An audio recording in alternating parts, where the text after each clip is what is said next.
অন্নপূর্ণা যোজনার পারিবারিক তথ্য সংগ্রহ ফর্মটা কিভাবে এসছে? প্রথমে কি বলছে, পরিবারের প্রধানের নাম, মানে হেড অফ দ্য ফ্যামিলি, সেটা দিতে হবে। সেটা লিখতে হবে প্রথমে,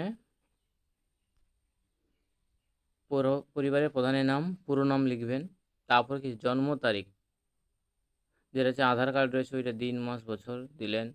তারপরে পরিবারের প্রধানের লিঙ্গ, পুরুষ মহিলা অন্য কিছু হলে সেটা লিখতে হবে। পরিবার প্রধানের হেড অফ দ্য আধার নম্বর দিতে হবে। তারপরে কি ডিজিটাল রেশন কার্ডের পারিবারিক আইডি, দিতে হবে। পরিবারের সদস্য সংখ্যা কত সেটা দিতে হবে। তারপরে ঠিকানা দিতে হবে, যোগাযোগ নম্বর, তারপরে নাম, জন্ম তারিখ, লিঙ্গ, পরিবারের প্রধানের সঙ্গে সম্পর্ক, আধার নম্বর, পরিবারের সকল সদস্যের।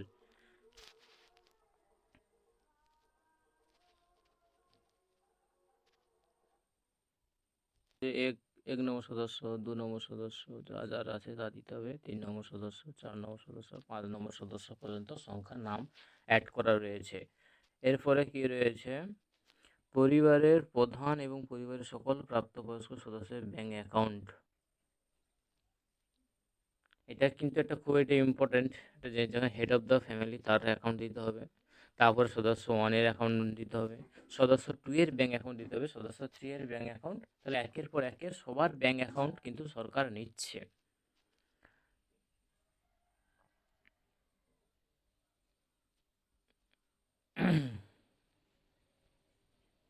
এর হচ্ছে epic number, head of the family বা সকল প্রাপ্তবয়স্ক সদস্যের ভোটার তালিকার অংশ নম্বর দিতে হবে, মানে এপিক কার্ড সবার দিতে হবে। 1, 2, 3, 4 এভাবে সবার এপিক কার্ড নম্বর দিতে হবে। আবার কি বলছে, বিভাগ, কোন কাস্টের, schedule caste, general caste, UR, EWS, তপশিলি জাতি, উপজাতি, ওবিসি, বিশেষ ঝুঁকিপূর্ণ জনগোষ্ঠী, জনজাতি গোষ্ঠী, যেন পিভিটিজি। রেশন কার্ড বা খাদ্য ভর্তুকি আছে কিনা সেটা দিতে হবে। এবার কি বলছে, যাদের ডিজিটাল রেশন কার্ড আছে কিনা তা সেটাও খবর নিচ্ছে। হ্যাঁ থাকলে হ্যাঁ, না থাকলে না। যদি হ্যাঁ হয় তবে কার্ড কি প্রকার card, SPHH, PHH, RKS, এসওয়াইএন, AAY এগুলো থাকতে হচ্ছে। পরিবারটি রেশন দোকান থেকে মাসিক রেশন তুলছে কিনা সেটা দেখতে হবে। হ্যাঁ হলে হ্যাঁ, না হলে না।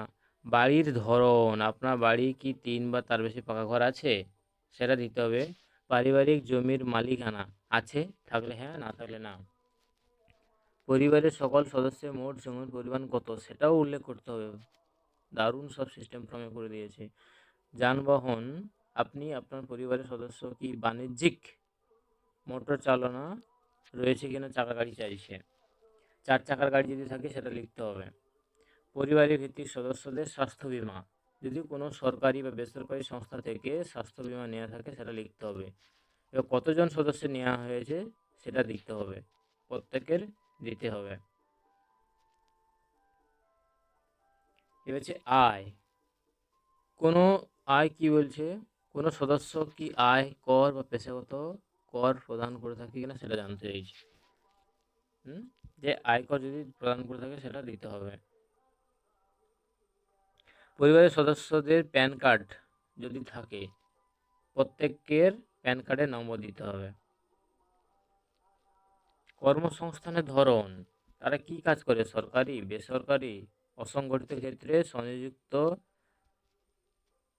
পরিযায়ী শ্রমিক, বেকার, অন্যান্য।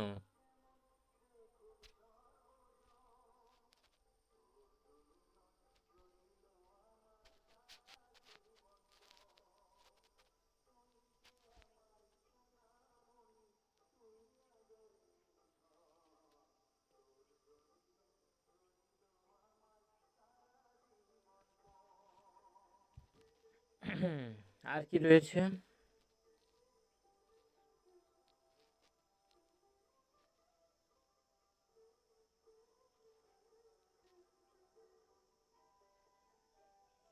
কতজন সদস্য আছে সেগুলা দিয়ে দিতে বলছে। সদস্য 1, 2, 3 করে যাবে 4।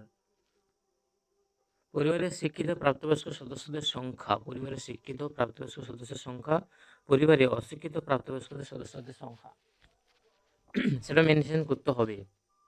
শিক্ষিত অশিক্ষিত হলে দিতে হবে 1 2 3 করে দিয়েছে। এটা হেড অফ দ্য ফ্যামিলি শিক্ষিত না অশিক্ষিত, সেটা সব বলতে চাইছে। এটা কিসের জন্যে? সদস্য 2 3 4 5 জন, 5 জন সদস্য চেয়েছে। কোনো সদস্য 5 নম্বরে কি বলছে, কোনো সদস্য কি সাংবিধানিক পদ মন্ত্রী, সাংসদ, বিধায়ক, পুর, স্থানীয় পঞ্চায়েত হয়েছে কিনা সেটা জানাতে বলেছে। কোনো সদস্য কি সরকার পেনশনভোগী, হ্যাঁ কি না সেটা দিতে হবে। কোনো সদস্য কি জিএসটির আন্ডারে আছে সেটা জানাতে বলেছে। পরিবারের মোট বার্ষিক আয় কত সেটা জানাতে বলেছে। সিএতে আবেদনের বর্তমান অবস্থা যদি থাকে, যদি কেউ সিএতে অ্যাপ্লাই করে থাকে সেটাও অ্যাপ্লাই করতে বলেছে। আর কি কি দিয়েছে, সদস্য 1 2 এবার দিতেছে কারা কারা অ্যাপ্লাই করেছে সিএতে। অন্যান্য কিষাণ ক্রেডিট কার্ড যদি থাকে সেটা দিতে বলেছে। তারপরে কিষাণ ক্রেডিট কার্ড এআরডি সেটা যদি থাকে সেটা জানাতে বলেছে। শিল্প ক্রেডিট, আর্টিস্টিয়ান ক্রেডিট কার্ড, তাহলে মৎস্যজীবী ক্রেডিট কার্ড, তারপরে শিক্ষার্থী credit card, student credit card ইত্যাদি আছে কিনা।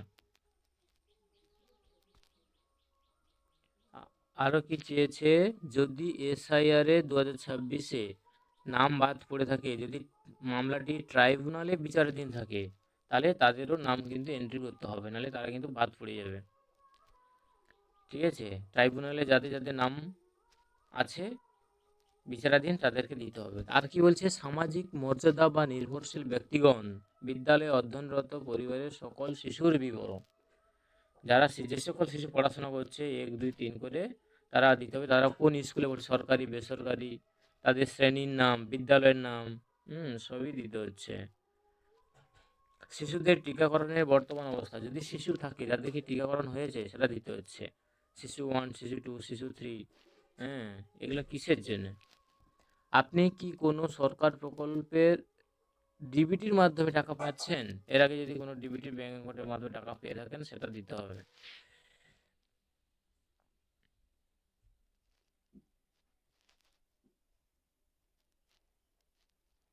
আর কি বলছে, বাদ দেওয়া হলে বা কারণ অফিসে কর্তৃক পূরণীয়, আমি এই মর্মে ঘোষণা করছি যে আমার উপরে যে তথ্যগুলো জ্ঞান ও বিশ্বাস অনুযায়ী সত্য এবং প্রযোজ্য।